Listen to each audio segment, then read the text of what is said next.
Salve a tutti, oggi vi insegnerò a preparare dei colori naturali. Creare i colori naturali per dipingere è un'attività veramente divertente e soprattutto è sostenibile, cioè si può fare con ingredienti comuni.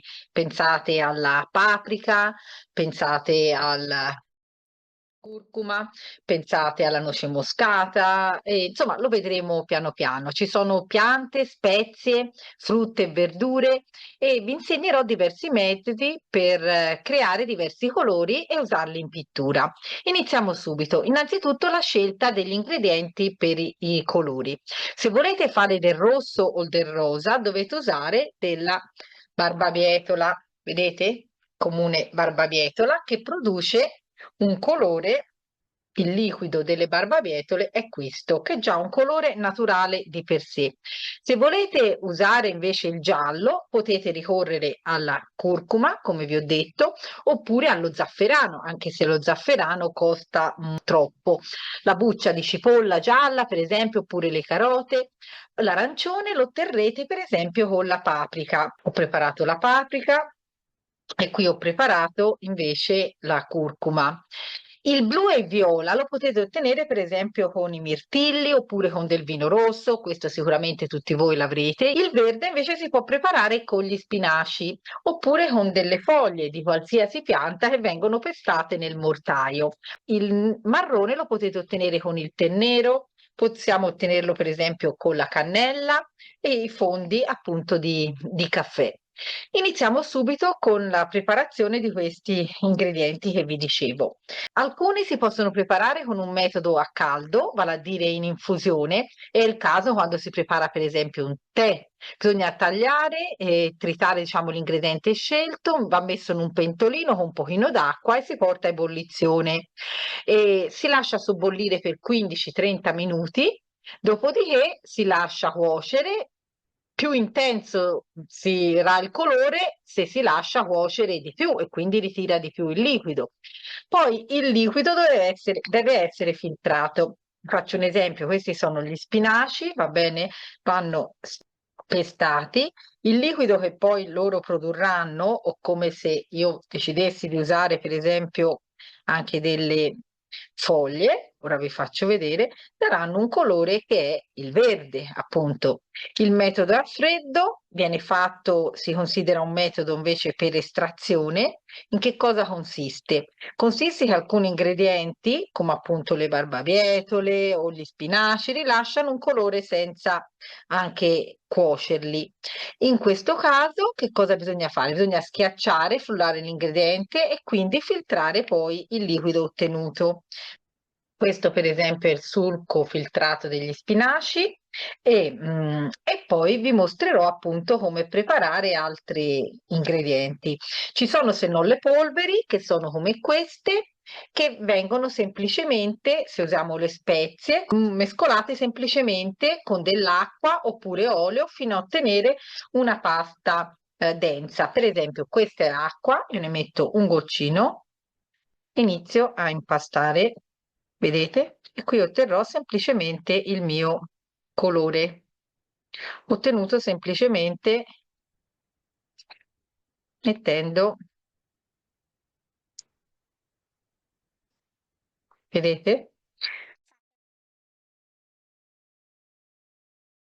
La paprika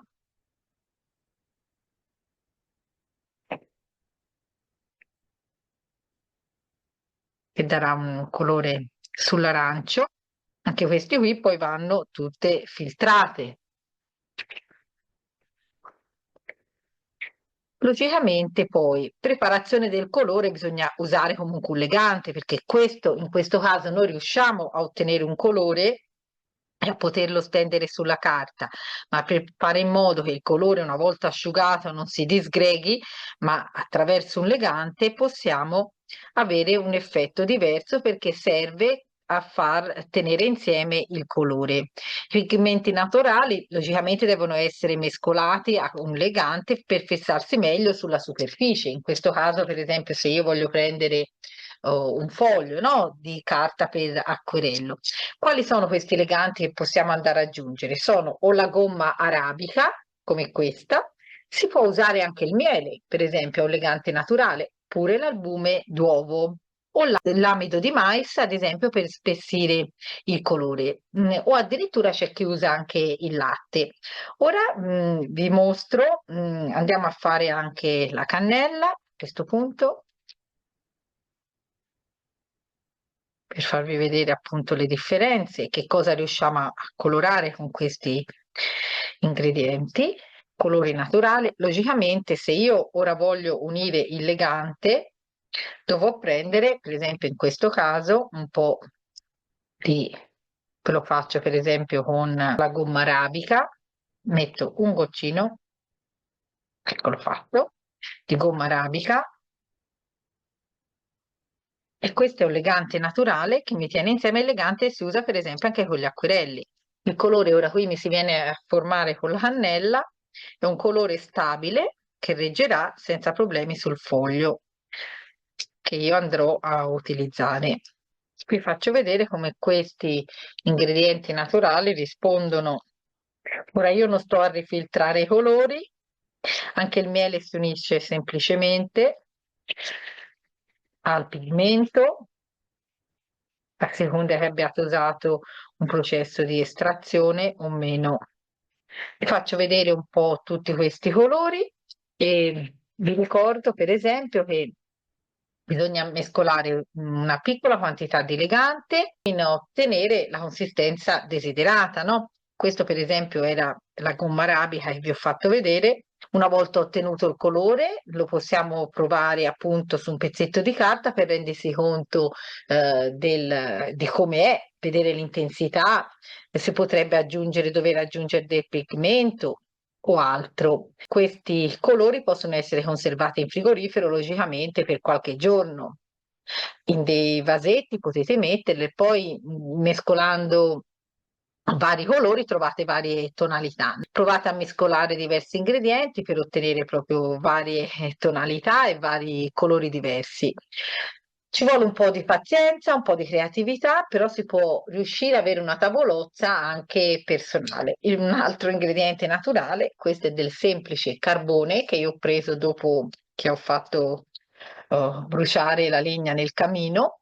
E considerate, ci sono anche le terre però vanno prima lavate bene, poi filtrate e poi dopo vari passaggi si può lasciarle decantare, si lasciano asciugare, si possono asciugare o in forno oppure si possono asciugare anche all'aria, al sole. Si possono anche mettere sul fuoco a scaldarle e farle diventare bruciate.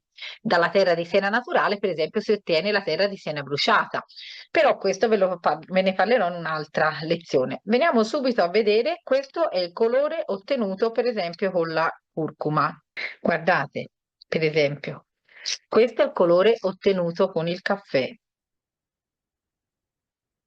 Vedete? È un bel marrone intenso. Sciacquo. Ora vi faccio vedere, per esempio, il colore ottenuto col peperoncino. Eccolo qua. Questo è il colore ottenuto con la curcuma. Vedete come giallo? Io ora non l'ho filtrato. Questo è il colore ottenuto con la, la barbabietola. Questo è il colore ottenuto con gli spinaci. Ora scusate, avevo il pennello sporco. Questo è il colore ottenuto con gli spinaci. Vedete? Questo per farvi vedere come sono colori del tutto naturali. Questo invece è il colore che potete ottenere con il carboncino, il famoso carboncino, la fusaggine e potete fare anche molti lavori. Vi ringrazio per avermi seguita, alla prossima, ciao ciao!